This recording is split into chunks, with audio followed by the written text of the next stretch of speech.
I'm Tommy Colletti. I'm here at the Music Zoo today. I want to talk to you about our Jackson SL2H-V guitar. V, kind of for vintage, I guess. A while back, we sat down with Mike Shannon of Jackson Guitars. He's one of the master builders at Jackson. He's built guitars for most of rock and roll's elite club, the Randy Rhoads and Gary Moores of the world. And he sees so many custom guitars. He's building so many custom guitars, things coming through there. So we had sat down with him and said, you know, like if you had a top 10 list of requests that you get for the soloist, what are they? Because we certainly here in the zoo saw a lot of stuff coming through and people saying, hey man, can you change this pickup? Can you do this or whatever?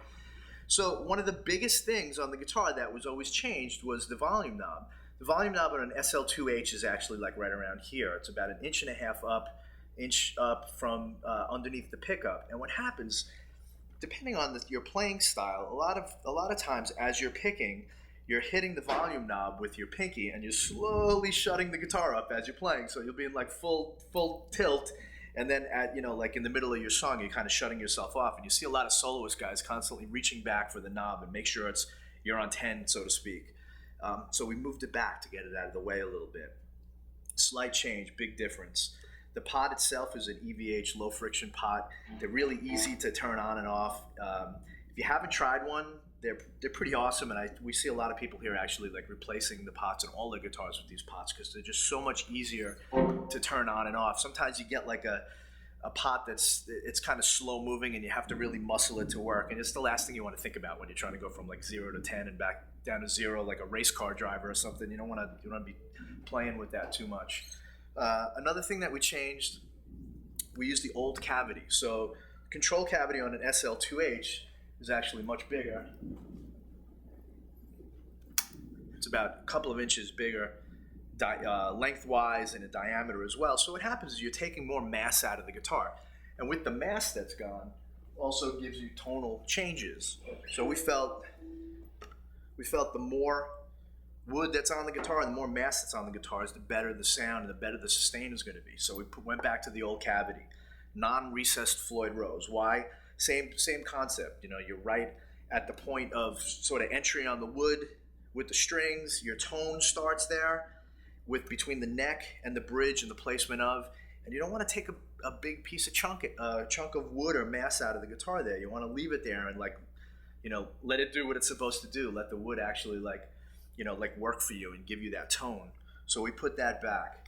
Some of the stuff that we did, aesthetics, gold crown head tuners that were used on these Charvels from the early 80s. Big demand for them. Everybody seems to love them. The ratio on them is really good, easy to tune. They look great. Class up the guitar a little bit more. The logo we went with is the old vintage style Jackson logo from early 80s, seen on like Randy Rhoads Concorde guitar. Also, we went with the smaller headstock. This headstock is the exact headstock that was also used on the Concorde as well. And the Concorde guitar is probably one of the first Grover Jackson collaborations with an artist where they did a neck through guitar, and they went for that. You know, like if I remember as a kid seeing the guitar, and you know everything was either a Strat headstock or a Gibson headstock, 3 on a side, and then all of a sudden you saw this like, what is this hockey stick looking like harpoon thing? And it was really drastic, and the look was drastic. And the early Jacksons had a smaller headstock, so if you compare one to another, the newer ones are actually a little bit bigger, and they just look different. To me, this is more like, you know, like aerodynamic and sleek and cool looking stuff. So with all these combinations, it kind of like just made this great tool and this great instrument that's really, we feel, has taken the next step. Holy cow, thunder. Okay. So then, on top of everything that we did, we decided to do an oil finish guitar. And the oil finish we're big on here because we feel like when there's no polyurethane on the guitar, it actually helps the wood to breathe. The guitars are loud, you know, they sound fantastic. There's nothing holding back the tone. Again, it's all about the tone with these. So the same control cavity and everything, only with the oil finish. We actually went back to the dot inlays on the oil ones, kind of sort of reckoning the Jeff Beck Soloist of the early 80s. And these, again, like they're just tone machines. They sound wonderful. And you know, for a guy like me who's able to like sit down with a legend like Mike Shannon and really like make something like this come together as a dream. And they play fantastic. Worth checking out and available at the Zoo. My name's Tommy Colletti. Come check one out.